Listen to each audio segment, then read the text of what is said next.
जया रेसिपीमध्ये तुमचे खूप खूप स्वागत आहे. तुम्हाला जर आंब्याचं लिंबाचं लोणचं खाऊन कंटाळा असला तर आपण मिक्स भाज्याचे लोणचे कसे करायचे ते पाहणार आहोत. ही मिक्स भाज्याचे लोणचे 8 दिवस फ्रीजमध्ये सहज राहते. लोणचं करण्यासाठी मी थोड्या गवारीच्या शेंगा, हिरवी मिरची, गाजर आणि वांग आणि 2 शिमला मिरच्या आणि अद्रक आणि 1 लिंबू घेतलेला आहे. या भाज्या आता आपण बारीक चिरून घेऊ. शिमला मिरची मी चिरून घेतली. गवारीच्या शेंगा चिरून घ्यायच्या नाही, मी कवळ्या शेंगा घेतल्यात अशा. वांग्याचे असे काटे काढून घ्यायचे आणि छान बघायचं काही आहे का मध्ये किडकं.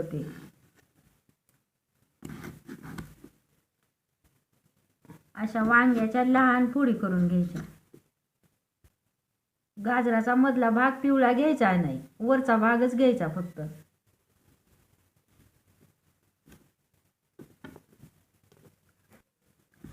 गाजराच्या बारीक फोडी करून घ्यायच्या अशा.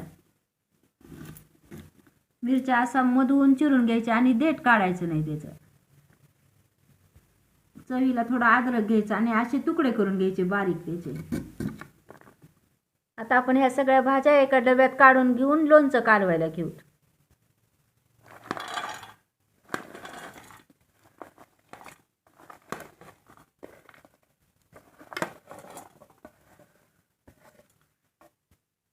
आता ह्या भाज्यामध्ये आपण अर्धी वाटी मोहरीची पूड मिक्सर वाट काढून घेतली, आपली घरची मोहरी, ती पूड घालायची अर्धी वाटी. आणि अर्धी वाटीच जिऱ्याची पूड घालायची. 3 चमचे मीठ,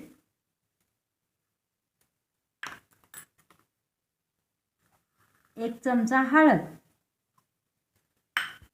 आता आपण चवीला 1 चमचा तिखट टाकून घ्यायचं याच्यात.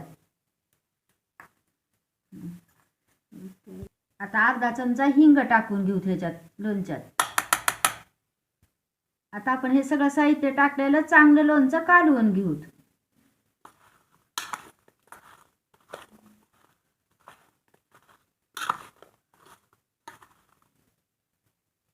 आता आपण याच्यात लिंबू पिळून घेऊ.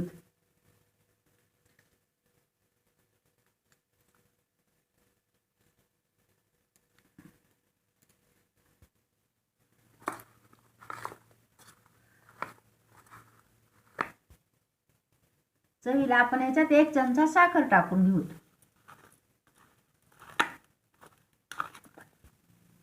4 चमचे तेल टाकून मी फोडणी करून घेतली. फोडणीत थोड्या मेथ्या आणि जिरे टाकलेत. आपण आता लोणच्यामध्ये फोडणी टाकून घेऊ.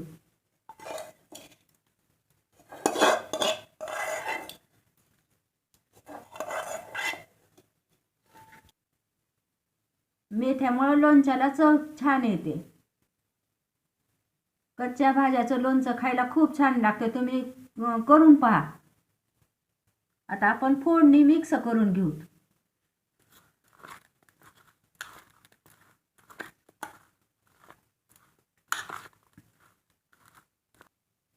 चवीला सुद्धा हे लोणचं खायला खूप छान लागतंय.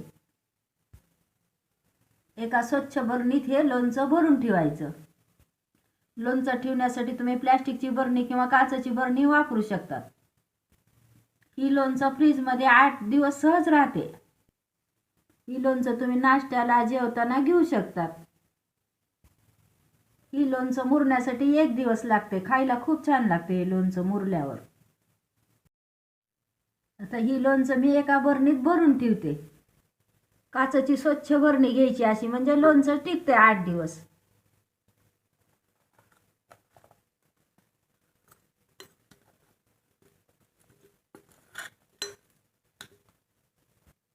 घेताना खरकटा चमचा ते बुडवायचं नाही, नाहीतर लोणचं नासतंय. तुम्हाला जर हे मिक्स भाज्यांचे लोणचे आवडले असले तर तुम्ही नक्की करून पहा. तुम्हाला जर हे रेसिपी आवडली असली तर तुम्ही कमेंट करून सांगा. व्हिडिओ आवडला असला तर व्हिडिओला लाईक करा. पुन्हा भेटू पुढच्या रेसिपीला. तोपर्यंत धन्यवाद.